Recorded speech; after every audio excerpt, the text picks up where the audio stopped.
don't know if you can tell, but I'm a pretty big fan of the Persona series, and a big part of my love for the franchise, as I'm sure you can guess if you've spent more than 12 seconds on this channel, is its fantastic openings. Japanese video games frequently try to emulate anime in their intros, but for the most part they're a step or two behind your average TV production. They often have a shoestring animation budget using lots of sweeping shots of CGI with still images of characters overlaid on top, focusing exclusively on action while falling into very predictable formulas. Take a shot every time you see a cliff in a Tales of OP and you'll be dead halfway through the series. But Persona is different. The openings of the Persona series are layered with symbolism that comes out not just in how they're animated, but how they're shot and edited. And the best of them put most anime openings to shame. In celebration of the release of Persona 5, I wanted to rank all of the series intros from best to worst, but goddamn, between spin-offs, anime adaptations, and remakes, this 5-game series has way too many openings to fit into a single video. So instead, this list will focus on the top 10, the best of the best. And even then, I won't have time to provide a full analysis for my top picks because you guys have been complaining about my half-hour videos, so if you want to see a full What's in an OP for any of the Persona games, or maybe a bottom 5, let me know in the comments, leave a like, and share this with your Persona-loving friends. Now, without further ado, here are the top 10 Persona openings. And remember, this is just my opinion, but as the God Emperor of anime openings, my opinion is objective fact. You can argue back and forth all day long about whether the Persona 4 spin-offs, which account for nearly half of the series OPs, hurt or cheapened the integrity of the main series plot. But I don't think that even the most die-hard apologist will argue that Persona 4 Dancing All Night is an essential part of the Persona canon. That said, it has a solid OP that earns 10th place on this list. I'm gonna try not to dwell on what I think of Dancing All Night as a game, aside from saying that they dropped the ball by not including any tracks from Persona 3, because regardless of the game's quality, this OP is solid. The theme song, Dance, is an upbeat remix of Pursuing My True Self, the original opening of Persona 4, that takes the basic foundation of that song and turns it into something new and refreshing. It changes quite a lot about the original song, but the most important thing it does is add Lotus Juice to the mix. Lotus Juice makes everything better. There's not a lot of narrative depth behind this intro once you figure out that Konami feels trapped in her idol life. That's really all there is to it, but its bouncy, kinetic visuals are fun and technically impressive. The rotoscoping on the dancers is a little janky at times, but that's not quite so noticeable on the small Vita screen that most people watch this intro on. And in other respects, the production team really brought it. The climax of the OP is a beautiful 20-second single-shot dance sequence where the camera tracks past all of the characters dancing before pulling out to show all of them posing as a group. This shot features both great poppy character animation and really solid cinematography to show it off. The camera has fun with how it follows the characters and sets you up for surprises without ever leaving you confused as to what's going on. And it caps off with a believable rotation around 8 separate characters who are all moving, which actually makes it a little easier to hide the little mistakes in the rotation, but is much trickier to actually animate overall. This shot must have been a real bear to storyboard and animate, and it earns Dancing All Night this spot on the list despite a bit of jank and vapidness elsewhere in the intro. Our 9th place entry, meanwhile, is brought down by its midsection. Persona 4 the animation borrows a lot of the imagery in its opening from the game it's based on. The TVs, the silhouettes in front of motion graphics, but it puts its own spin on those ideas and introduces some neat ideas of its own. The biggest one is probably the glitchy, staticky look of the humans in the Midnight Channel, an idea that started with the anime and was later adapted by the many Persona 4 spin-offs, basically defining the look of the arena games. And in those silhouette shots, the OP adds an extra layer of meaning. Literally, by overlaying glitchy imagery that corresponds to each character's outward-facing image. Newspaper articles about Yosuke's family, lines about Naoto's cases, and images from Risei's concerts. The lack of these elements for Yu signifies him as a bit of a blank slate, while the crazy encrypted text floating over Teddy plays up the mystery of what exactly he is. That aside, the silhouettes are a lot better animated than their Persona 4 equivalents, moving in nicely detailed slow motion, but as I said, this OP ultimately ranks much lower than its video game counterpart due to its midsection, a well-animated but hollow action sequence where all of the investigation team's personas show off their powers for the camera, which isn't necessarily bad in itself. I do like how the action syncs to the music, but it's a poor payoff to all the tension built up with the first half of the OP. It's honestly kinda boring despite its bombastic visuals. It goes for half the OP's runtime, and it doesn't hit on any of the interesting ideas that make Persona 4 such a classic. This was never an action game. This sort of intro sequence would work a lot better for a fighting game, and on that note, our 8th place finisher is Persona 4 The Ultimate in Mayonaka Arena, which I'm referring to by its Japanese name because the P4A acronym is already taken by the anime, and that would get confusing fast. Right off the bat, the midsection of P4U's OP is pretty similar to that of P4A, showing off each character's persona and one-hit kill finishing moves. The animation on this is also markedly worse than the anime, so why am I ranking it higher? Context. In a narrative-focused product, meaningless action just amounts to pretty filler. But in a fighting game, there is value in showing you all of the characters and saying, hey, look how cool they are. It helps you decide who you want to try playing first. While Arc System Works did a surprisingly good job with the story of P4U, story is not and will never be the main thing that you play a fighting game for. You play fighting games to fight, and the main job of a fighting game OP is to get you hyped for a brawl. P4U accomplishes this expertly. Borrowing a lot of imagery and cinematography from wrestling promos, this OP makes you feel like you're in for the match of the century. It builds intrigue and excitement for what's to come, teases just enough of the story to make you think, maybe I'll try that after 50 hours of kicking my buddies' asses, and creates a great air of mystery and hype around the Persona 3 guest characters. Though it's a little less technically sound and polished than the intro to its sequel, the Ultimax, this OP is a lot more striking thanks to its commitment to P4U's red and black color scheme, and is all around just a lot more effective at getting you pumped to kick some ass. It knows what it needs to be, and it nails that. And speaking of knowing what it needs to be, in 7th place, I have to give props to Persona Q for exactly that. Despite myself. Persona Q is a dumb, fan-servicey crossover game that is unfortunately canon in the Persona universe, but I'm gonna save my distaste for how Atlus has handled the story in its Persona 4 spin-offs for another video. And putting that aside, the game absolutely knows what its appeal is. You've got all of the characters you know and love from Persona 4 bouncing off each other in a cute chibi style, and even my cold frozen heart can't help melting when Koromaru jumps up and Kanji catches him and then he bites his head, or Teddy takes Aigis dancing, or when I see Best Girl Elizabeth in a nurse outfit. If you're a Persona fan, there is something in this OP that will make you happy.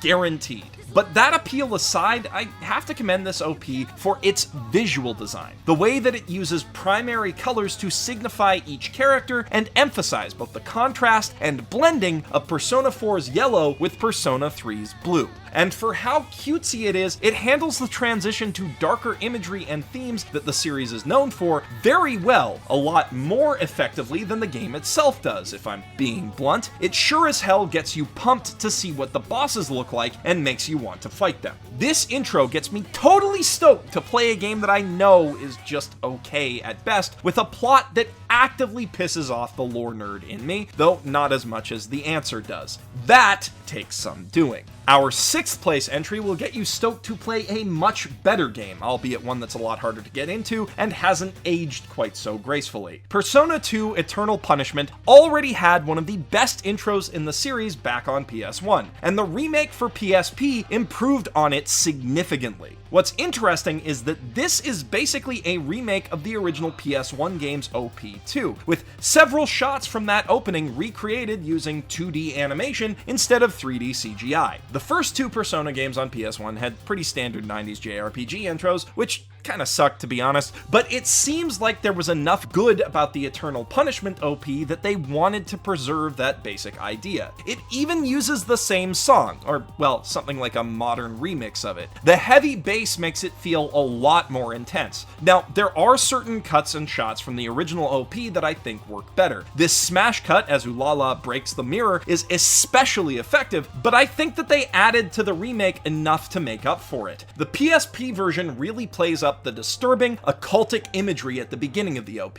as well as the parallel timelines concept that defines Eternal Punishment's story. The shot at the beginning of Tatsuya's past being burned away is exceptional, and I love this film strip with Philemon's butterflies and Maya. Much of this imagery is a lot more striking in the hand-drawn style, particularly the blimp firebombing Tokyo and of course the various personas. I have to give the animators props specifically for how well lit all of these shots are. Not only do the heavy shadows and red twilight add to the intensity of the scenes, they also contrast nicely with the beautiful, well-lit scene where Philemon fades away and Maya and Tatsuya join forces. There's no one thing in this OP that really makes it stand out as phenomenal, but the shots are so well composed and evocative, not to mention expertly cut together, that it gets points simply for being well made all around. It's a conventionally solid OP through and through that foreshadows the insanity to come without giving anything away.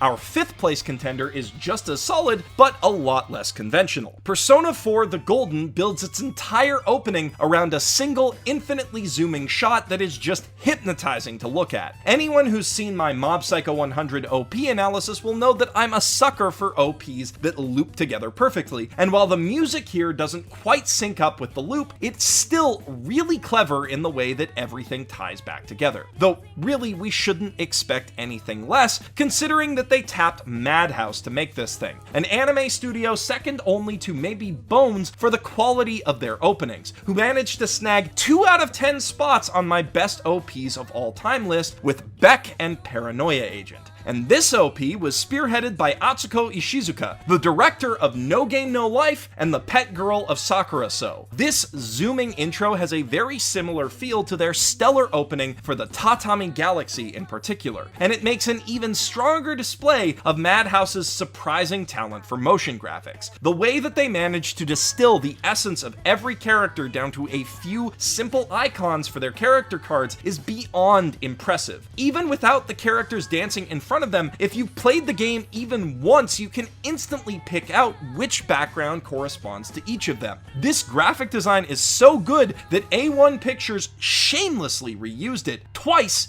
in both of their P4G the animation intros, which otherwise kind of suck. They also reused the shots of the dead bodies on telephone wires, which are equally fantastic, and not just for the brilliant way that they integrate the credits into the police tape. They're vibrant and eye-catching, but the subject matter and composition gives them a distinctly ominous feel that helps this OP capture the darker side of Persona 4 along with its goofy anime antics. The OP does spend a bit too much time selling the add-on features of Golden, Mary, the scooters, and the ski clothes from the Winter Trip level, which aren't nearly as integral to the themes of the game as other things that they could have put here. But it ends on an incredibly strong note, zooming through a series of frames that highlight the duality of each character before ending on you standing in Yomotsu Hirasaka. But the big obvious things aside, it's the little details that really make this OP sing. Like in the dance montage where the windows to each new character card are framed by telephone lines, or how when they zoom into Izanagi on the TV screen at the end, each of these rings that you see for maybe 2 frames each features a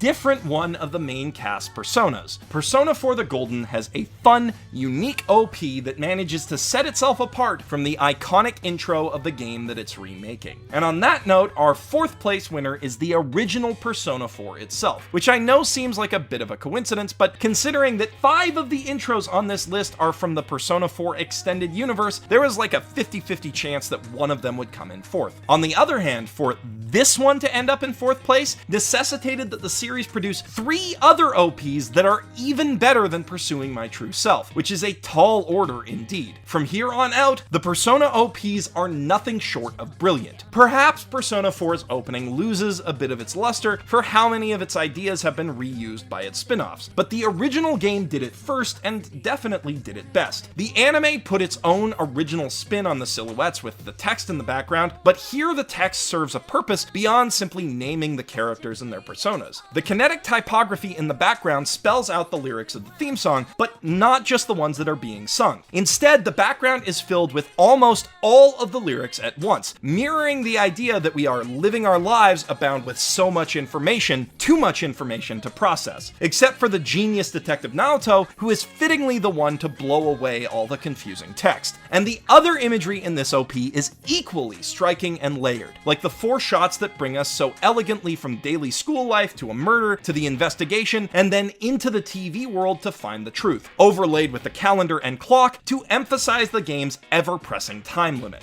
And the montage of character shots that serves as the OP's climax is just incredible. The characters are all framed within some sort of lens or screen, which both connects to the TV aesthetic that the game has going for it and resonates thematically with the story. Their character poses are all performative. What we're seeing here are these characters' personas, the images of themselves that they project into the world. It's brilliant imagery, edited together perfectly. The cuts and transitions are so fun and energetic that you could play this intro without the music and still get sucked into it. I wouldn't recommend that though, because as always, Shoji Meguro's composition is impeccable, although it might be better with some Lotus Juice samples mixed in. Fortunately, Lotus Juice is present in our 3rd place entry, the PSP remake of Persona 2's other half, Innocent Sin. And as this is the first and only Persona opening on which Lotus Juice took the lead, his rapid-fire rap makes it far and away the fastest, densest OP of the bunch. This opening has more shots in its first 20 seconds than the rest of them do in their entire runtimes. But it's not just random sound and fury. All of these shots have meaning, like Tatsuya's face being overlaid with countless scrolls of Japanese folklore in an allusion to his persona abilities, or the flash cut past 4 women talking, conveying the concept of rumors as a key game mechanic, or like how in the 3 frames where we see Joker crying tears of blood, in the background the Sentai masks that represent all of the kids are clearly visible. The OP takes advantage of its rapid fire speed to hide huge details in plain sight. There's so much going on here, and it all works. I especially love the shots of the characters' personas moving within frozen time and the way that they build the tension of the sequence to a perfect crescendo. And it works just as well once the song slows down and Asami Izawa's melodical voice takes over, foreshadowing events to come with some truly beautiful and evocative slow shots of Maya and Lisa before launching into a rad sequence that shows off the main cast's personas. And yeah, this sequence is basically filler, but it takes up half as much time as P4A's filler, and it's a lot more entertaining for the simple fact that they let the sound effects in, which, as JoJo has taught us, makes all OPs better 100% of the time. The penultimate shot that follows is just breathtaking. Underscored by quiet piano, Tatsuya's clothing is stripped away as he moves through a sequence of sliding doors emblazoned with the personas of all of his friends before finally being swallowed up by red-tinged darkness. There is also a subtle brilliance in beginning on the shot of Jun's silver watch ticking backwards and ending on the watch lying next to Tatsuya's lighter on the desk in the afternoon sun, symbolically emphasizing the extreme importance of their friendship to the game's plot. The only complaint that I can make about this opening is that the credit placement and font choice sucks, although I'm not sure if that's the fault of the translators or the original production team. Regardless though, credit placement isn't a problem at all for our 2nd place finisher, Persona 5. If Persona 2 Innocent Sin is a champion of information density, then Persona 5 makes a strong argument for simplicity and strong aesthetics. Rendered entirely in red and grayscale with a few accent colors for each character's hair and eyes, Persona 5's OP is just stunning to look at. But there's more to it than that. Let's start with the skating. This OP was directed by Sayo Yamamoto, the director of Yuri on Ice. It's pretty safe to say that she has a thing for figure skating, but the Phantom Thieves aren't just skating because she thinks it looks nifty. This is interpretive figure skating. These characters are moving in a way that expresses their confidence, their inner struggles, and their rebellious attitudes. Rebellion is a major theme of the game itself, and unsurprisingly, it finds its way into this OP in a number of ways. At the start of the OP, all of the shots show buildings looming over us, representing the oppressive constraints of society. When we see the Phantom Thieves, they're all breaking away from these constraints, moving above the buildings, bouncing off the rails, and riding atop the subway train. The color in the sky represents freedom, and you can see the yearning for it in each character's eyes, as well as in the colorful clothing that they wear under their dark outer layers, and in Yusuke's case, in the color that he paints on all the walls. There's a strong contrast with the gray and drab Shibuya crossing into which Joker jumps as he disembarks the train, but then he unleashes the power of Arsene to bring everyone else in the crossing up into the red sky. The idea of gray being symbolic of oppression and color being symbolic of freedom isn't exactly revolutionary, but it is used quite effectively here to set the tone for the game, and to foreshadow some interesting plot turns. Note how, even as Caroline and Justine shift colors to velvet, Igor remains gray and bears a menacing look on his face. This is primarily a tone-setting OP. It's meant to give you a sense of the cast's emotions and evoke the feeling of a rollicking heist movie, but it does squeeze in some hidden details, like the text on Futaba's screen, the Latin names for the 7 deadly sins that serve as the basis for each dungeon. But it's the subtle touches in the production that really elevate this OP. The use of film grain to represent rain, the slick, seamless transitions between shots, the way that the Persona logo breaks down into magazine cutout letters like you'd see on one of the Phantom Thief calling cards, and the truly phenomenal character animation. It feels rough and gritty like an OP with these themes should, but with impeccable style and polish. Persona 5 did not pioneer this monochrome aesthetic though. It originated with our first place winner, the original opening of Persona 3, which, obvious style aside, has substance to spare. I still remember the first time I booted up Persona 3 and was greeted by this intro sequence. I'd never seen anything like it in a game before, and I was thoroughly captivated. Beyond simply looking cool, it gives you the immediate sense that the game you're booting up is something profound and quite unlike its contemporaries. This OP makes a loud, clear statement in several different languages: Memento Mori. Remember, you are mortal. Remember, you will die. Remember that you, specifically you, the protagonist, will die. This game is going to end with your death. Much like how the story of your Persona, Orpheus, ends with his. Persona 3 is far from the only game that kills off its protagonist at the end, but it's the only one that I can think of off the top of my head that makes that inevitability clear right from the start screen. I mean, the text prompts aside, this OP's bombastic climax kicks off with a shot of the protagonist being sucked away into the form of Thanatos, the god of death. And on that note, the text that makes up Thanatos is taken from the 6th part of Descartes' Discourse on the Method, a treatise on skepticism that arguably serves as the basis for all of modern philosophy. Wait, what am I doing referencing Descartes? I wasn't planning to rip off Wisecrack until next week. The Discourse on the Method is the source of one of the most recognizable concepts in philosophy. Cogito ergo sum. Je pense donc je suis. I think, therefore I am. An inherently lonely philosophical concept that one of the only truths that we can ever be sure of is that since we perceive ourselves thinking, we must exist. This plays to one of the game's underlying themes, the difficulty of forming connections with other people. There's also this French text about how death has been personified as an anthropomorphic figure since the beginning of humanity, which, along with the rapidly changing moon that kicks off the OP, heavily foreshadows the late game appearance of Nyx. And it's remarkable just how dang pretty this OP looks too. The bright primary colors really pop, and I love the abstract expressionist take on the backgrounds and characters. By the way, if that art term has you confused, you should take a look at my Welcome to the NHK analysis. But putting all of that aside, the gorgeous visuals and the thematic depth, a big part of why this OP tops this list is simply the music. Burn My Dread is one of my favorite songs of all time, though so are most of the other OPs on this list, to be fair, and this intro's use of it is just perfect. The drop in the song is timed perfectly, with Minato lining up the evoker and shooting himself in the head, and the explosion of intense imagery that follows is just perfect. The other intros have great drops in their own right. Shoji Meguro is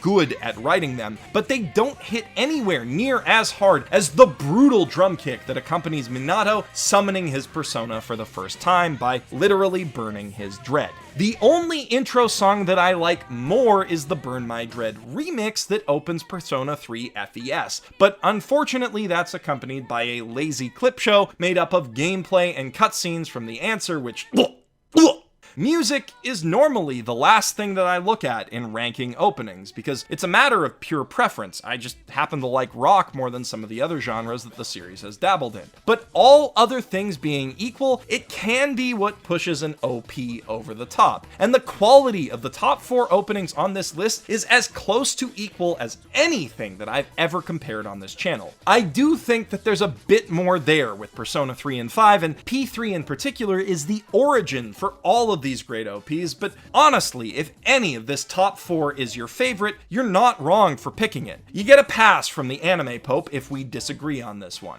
For me though, Persona 3 did it first, and I think it really did do it best. I could say so much more about all of these openings. Each of the top 5 could be a full analysis video on its own, but I'm closing in on that dreaded half-hour mark as it is, so let me know if you'd like to see a full analysis for any of these OPs in the future, and which one you want it to be in the comments below, and also tell me which of the Persona openings is your favorite. And while you're down there, be sure to subscribe and turn on notifications to catch more anime and gaming content every week from Mother's Basement. Or, if you want to catch me live, then you should know that I am heading to a ton of cons this summer. I have been selected as a guest for Con Bravo in Hamilton, Ontario, which is happening from July 28th to the 30th, and Crunchyroll Expo in Santa Clara, California, which is happening from August 25th to the 27th. And just for fun, not in any official capacity, I'm also going to be at VidCon in Anaheim, California from June 21st to the 24th, Anime Expo in Los Angeles, California from the 1st to the 4th of July, Anime Revolution in Vancouver, British Columbia from August 4th to the 6th, and PAX West in Seattle, Washington from September 1st to the 4th. And after that, you can find me at my funeral in Vancouver, British Columbia, because when all of this is done, I'm gonna fucking kill myself. Hey, you know VidCon's in like a week, right? If you want me to come to a con near you, reach out to your local con organizers and let them know. And if you want to help me pay more editors so that I can keep these videos coming while I'm on all of these trips, then you can head to patreon.com/mothersbasement to pledge your support and get a ton of cool rewards. Thank you so much to the people whose names you're seeing on screen right now for doing just that. If you're hungry for more of my infallible judgments on anime openings, then check out my top 5 anime openings of 2017 right up here. Or you can click down here for a video game review of Undertale, which I love and has just been announced for PS4. But if you're cutting our social link short, then I'm Geoff Thew, professional phantom thief, signing out from my hideout.